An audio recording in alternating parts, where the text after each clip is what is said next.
பிளவுபட்டு கிடக்கும் அதிமுக அணிகளிடையே பூசல் நாளுக்கு நாள் வலுத்து வரக்கூடிய நிலையில் அந்த அணிகளைச் சேர்ந்த நிர்வாகிகளின் காரசார பேட்டிகளை இப்போது பார்க்கலாம்.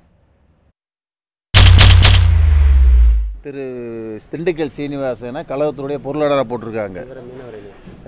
ஜெயக்குமாரை மாநில மீனவரணி செயலாளராக போட்டிருக்காங்க. திரு சட்ட அமைச்சரை சிவி சண்முகம் அவர்களை மாவட்ட கழக செயலராக போட்டிருக்காங்க. அதெல்லாம் செல்லும் போது இது எப்படி செல்லாமல் போயிரு? என்னங்க அப்போ அதை அப்புறம் ரிசைன் பண்ணுங்க. நீங்கள் ஏன் அதை பற்றி வச்சுருக்கீங்க? நீங்கள் பதவியை தைரியம் இருந்தால் அதை ரிசைன் பண்ணிட்டு எங்கள் நீங்கள் போட்ட பதவி வேணாம்னு சொல்லு. ஏன் சொல்ல மாட்டேன்ற? அந்த பதவி வேணும் உனக்கு, இது வேணும், எல்லாம் எப்படி நாங்கள் ஒத்துக்கிற முடியும்? அனைத்து இந்திய அண்ணா திராவிட முன்னேற்ற கழக அரசு 5 ஆண்டு காலம் மட்டுமல்ல, அடுத்த 5 ஆண்டு காலம் மட்டுமல்ல, தொடர்ந்து அனைத்து இந்திய அண்ணா திராவிட முன்னேற்ற கழக அரசு தான் நடக்கும். இது கல்லில் எழுதப்பட்ட எழுத்து. உண்மையான அம்மா ஆட்சியாக இருந்தால் இந்த போராட்டமே வந்திருக்காது, இந்த பிரிவே வந்திருக்காது.